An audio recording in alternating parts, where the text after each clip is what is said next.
Hello दोस्तों, आइए सुनते हैं आज की कहानी बहू और बेटी। माँ, मैं बहुत थक गई हूँ घर संभालते संभालते।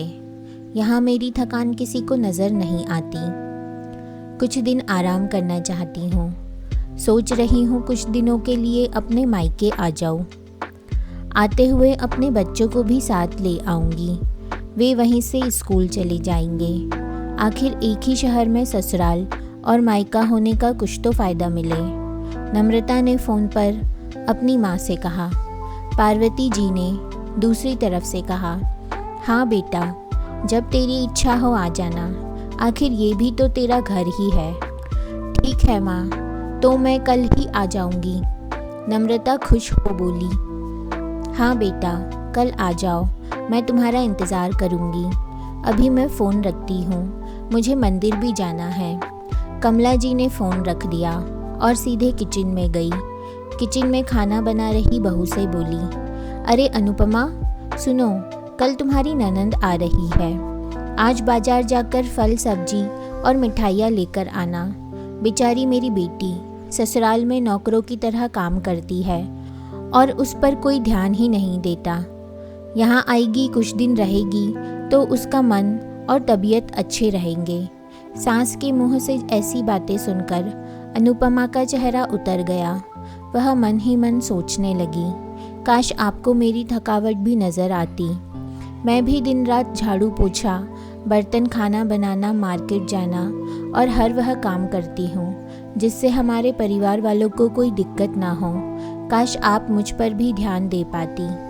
आपकी बेटी तो जब मन में आता है तब यहाँ आ जाती है, लेकिन मैं साल में एक बार ही अपनी माँ के पास जाती हूँ, तब भी आपको प्रॉब्लम होती है।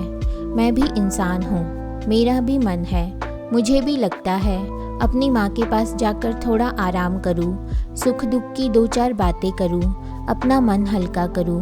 भगवान, अब तुम ही कुछ करो ताकि मेरी सांस की आंखें खुले और उसे मेरी थकावट भी नज़र आए।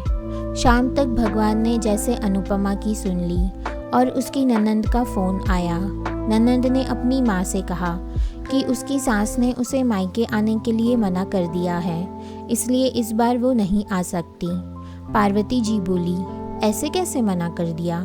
पहले तो कभी वह तुम्हें आने के लिए रोकती नहीं थी, इस बार भला क्या हो गया?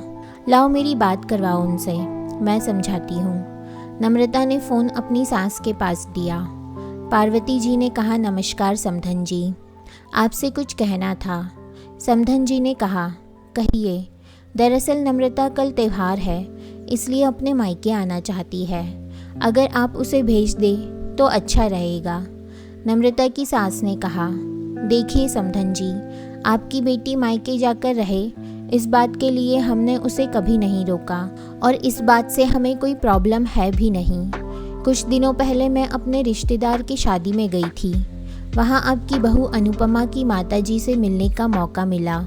उनसे गपशप करने के दौरान उनकी बातों से पता चला कि अनुपमा को साल में एक ही बार अपने मायके जाने को मिलता है और वह भी बहुत कम समय के लिए। मुझे लगता है आपको पहले अनुपमा को उसके मायके भेज देना चाहिए और वह जब मायके होकर आ जाएगी तो मैं नम्रता को आपके पास भेज दूँगी।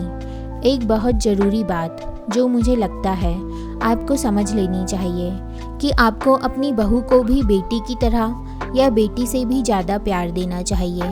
उसे भी मायके जाने की इच्छा होती होगी। हो सकता है नम्रता के वहाँ आने से उसकी आवभगत करने के लिए आप उसे उसके मायके नहीं भेजती होंगी, या फिर वह आपसे कुछ कहने में अभी डरती हो। अगर आप उसको घर में ही कैद रखेगी तो एक दिन ऐसा आएगा जब वह आपके खिलाफ बोलने लगेगी, फिर वह आपकी सुनेगी भी नहीं और जब चाहे तब अपने मायके जाएगी। ऐसी परिस्थिति आए, इससे अच्छा है कि आप ही कुछ बदलाव अमल में ले आए जिससे आपका रिश्ता और रिश्ते की मिठास खराब ना हो।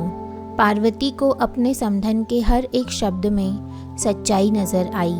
उन्हें महसूस हुआ कि उन्होंने अपनी बेटी के प्यार में अंधे होकर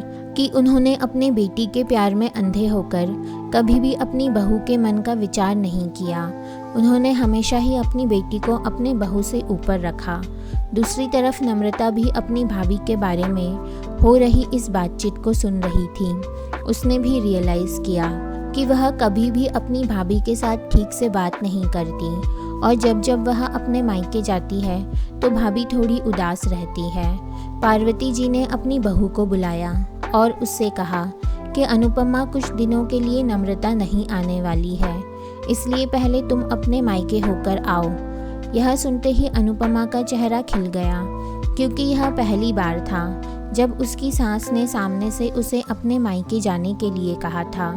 अगले दिन अनुपमा अपने मायके गई और इस बार 1-2 दिन नहीं, पूरे हफ्ते भर रहकर आई। अपने माँ बाप से, अपने रिश्तेदारों से मिलकर आई और जब वह लौटकर आई तो उसका चेहरा खिला हुआ था, उसकी आंखें चमक रही थीं।